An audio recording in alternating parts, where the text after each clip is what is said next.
हम लोग पढ़ रहे हैं William Shakespeare, famous dramatist of the world, उनका लिखा हुआ एक great tragedy Macbeth. 4 great tragedies हैं विलियम शेक्सपियर की, उनमें से एक मैकबेथ को पढ़ रहे हैं। इस प्ले में मैकबेथ एक स्कॉटिश जनरल है जो युद्ध को जीत करके अपने साथी बैंको के साथ में वापस आ रहा है। एक्ट फर्स्ट का सीन फर्स्ट है। जब इस सीन की शुरुआत होती है, थंडर एंड लाइटनिंग हो रही है। एंटर द 3 विचेस, 3 चुड़ैलों का प्रवेश होता है, आपस में बात कर रही हैं। फर्स्ट विच कहती है when shall we meet 3 again in thunder lightning और इन रेन। हम तीनों दोबारा कब मिलेंगे? थंडर में मिलेंगे, लाइटनिंग में मिलेंगे या फिर बारिश में मिलेंगे। तो भाई कम्पिटिटिव जो एग्जाम की तैयारी कर रहे हैं उनके लिए क्वेश्चन बनता है which is the play that starts with an interrogative question when shall we 3 meet again. ऐसे पूछा जा सकता है या फिर ये पूछा जा सकता है इंट्रोगेटिव क्वेश्चन से किस प्ले की शुरुआत होती है। तो आपका आंसर होना चाहिए मैकबेथ। तो कहते हैं कब मिलेंगे? थंडर में, लाइटनिंग में, रेन में। Second which when the hurly burly is done, when the battle's lost and won. When the hurly burly is done, when the battle's lost and won. जब hurly burly means the chaos of the war will be done, जब disturbance खत्म हो जाएगा, battle या तो lost हो जाएगा या फिर वन हार जाया जाएगा, जीत लिया जाएगा, तब हम मिलते हैं। Third witch that will be ere of the set of sun. Ere means before, ये तो आज के सूरज ढलने से पहले ही होने वाला है। First witch where the place, कहाँ मिलेंगे? Second witch upon the heath, बंजर में मिलते हैं हम। Third witch there to meet with Macbeth, वहीं पर हम लोग मुलाकात करेंगे मैकबेथ से, मतलब मैकबेथ लौट करके आ रहा होगा तभी मिलते हैं। फर्स्ट विच आई कम ग्रे मालकिन, सेकेंड विच पैडॉक कॉल्स। एक कहती है ग्रे मालकिन मैं तो आऊँगी, दूसरी चलो जल्दी करो पैडॉक बुला रहा है। थर्ड विच एनोन, जल्दी करो। तो मतलब तीनों अब यहाँ इस सीन से जाने वाली हैं और यहाँ पर विचेस के लिए 2 वर्ड यूज़ किए गए हैं, एक ग्रे मालकिन और पैडॉक। भले ही एक इनके नाम हैं या नहीं हैं, लेकिन पैडॉक कोई बुला रहा है, ये कोई विचेस ही हैं, प्रेतात्माएं हैं, उनके लिए वर्ड्स यूज़ किए गए हैं। क्वेश्चन पूछा जा सकता है कौन से 2 वर्ड्स जो हैं विचेस के लिए यूज़ किए गए हैं। फिर जब कहती हैं कि अब हम चलते हैं, तीनों एक साथ गाती हैं fair is foul and foul is fair, hover through the fog and fill the air. जो अच्छा है वही खराब है, जो खराब है वो अच्छा है।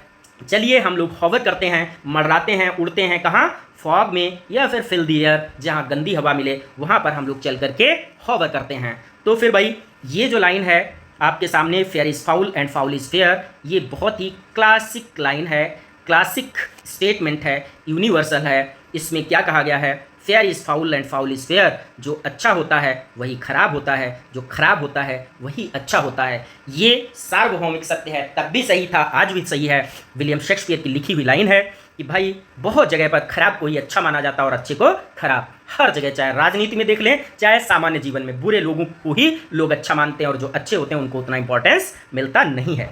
तो इम्पॉर्टेंट लाइन है। एक साथ में एक और क्वेश्चन है, हम लोग देखते हैं कि ये जो क्लासिकल लाइन है इसमें फिगर ऑफ स्पीच कौन सा है। एक क्वेश्चन कॉम्पिटिटिव एग्जाम के लिए बनता है fair is foul and foul is fair में फिगर ऑफ स्पीच कौन सा है। तो भाई इसमें कई फिगर ऑफ स्पीच हैं, देखते हैं। पहला है एलिट्रेशन। क्या है? एलिट्रेशन। अलिट्रेशन क्या होता है? Alliteration is the figure of speech in which in a sentence 2 or more words have same letter or the same syllable at the beginning of those words। कुछ शब्द ऐसे हों, 2 या 2 से ज़्यादा, जिनमें सेम लेटर या फिर सेम सिलेबल से स्टार्टिंग हो, तो वहाँ पर होता है एलिट्रेशन। फेयर इज़ फाउल में एफ, फाउल में एफ, फाउल में एफ और फेयर में एफ। ठीक है, तो 4 जगह एफ लेटर आया है, इट मीन्स यहाँ पर क्या है? एलिट्रेशन है। दूसरा फिगर ऑफ स्पीच कौन सा है भाई इसमें? दूसरा है इसमें paradox. Do you know what is paradox? Paradox means ये paradox is an apparent contradiction, clear contradiction. अगर किसी सेंटेंस में आपको दिखता है, कोई विरोधी बात दिखती है, तो वहाँ पर होता है पैराडॉक्स। एक किसी भी पार्ट को इसमें से उठा लेंगे, जैसे लिखा है फेयर इज़ फाउल। ठीक है, जो फेयर है वो फाउल है, जो सुंदर है वो खराब है, जो अच्छा है वो खराब है। तो एकदम सुनने में कंट्राडिक्टरी लगता है कि भाई जो फेयर है वो फाउल कैसे हो सकता है। तो इस तरीके से फेयर इज़ फाउल या फिर फाउल इज़ फेयर में पैराडॉक्स है। तीसरा कौन सा है भाई? तीसरा इसमें एंटीथेसिस भी है। क्या है? एंटीथेसिस। एंटीथेसिस क्या होता है? Where 2 contradictory ideas are put together, जहाँ पर 2 विरोधी विचार एक साथ रखे जाएं। एक ही लाइन में अगर आपको कंट्राडिक्शन दिखता है तो फिर पैराडॉक्स, लेकिन दो अगर ऐसे आइडियाज जो कंट्राडिक्टरी हैं आपस में, वहां पर होता है एंटीथेसिस। तो यहां पर देख रहे हैं हम फेयर इज फाउल एक, और दूसरे में फाउल इज फेयर। एक में कहा गया कि अच्छा खराब है, दूसरे में कहा गया खराब अच्छा है। तो इस तरीके से यहाँ पर आपको मिलता है एंटीथेसिस। एक और यहाँ पर फिगर ऑफ स्पीच है, दैट इज कॉल्ड केओस्मस। क्या कहते हैं उसको? केओस्मस। ये केओस्मस क्या होता है जानते हैं? केओस्मस को अगर सरल शब्दों में हम समझें तो केओस्मस का मतलब होता है ये मिरर लाइक इमेज। ऐसे आप सरलता से याद रख सकते हैं, मिरर लाइक इमेज। अब मिरर लाइक इमेज क्या होता है? मतलब एक सेंटेंस के जो एक तरफ से जैसे आपको वो सेंटेंस वर्ड्स दिख रहे हों, फिर दूसरी तरफ से अगर देखें तो सेम दिखना चाहिए। जैसे यहाँ लिखा है, देखते हैं हम लोग, फेयर इज फाउल, ठीक है, और लिखा है फाउल। ये क्या हो रहा है जी? एक सेकेंड बस। लिखा है फाउल इज फेयर, है ना।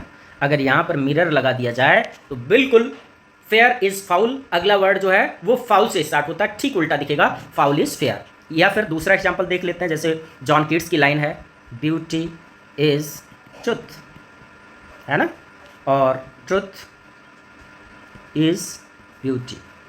ऐसे सेंटेंसेस में कौन सा फिगर ऑफ स्पीच होता है? यहाँ पर होता है आपका केओस्मस। तो फिर आप एक सीन को पढ़ कर के समझ गए होंगे कि आपका ये वाला वीडियो कैसा होने वाला है। मैं जो मैकबेथ का वीडियो बनाने जा रहा हूँ उसमें पूरा टेक्स्ट जो है मैकबेथ का पूरा पढ़ाने वाला हूँ। यदि आपको अच्छा लगता है तो फिर आप बने रहिए मेरे चैनल हेलो पर।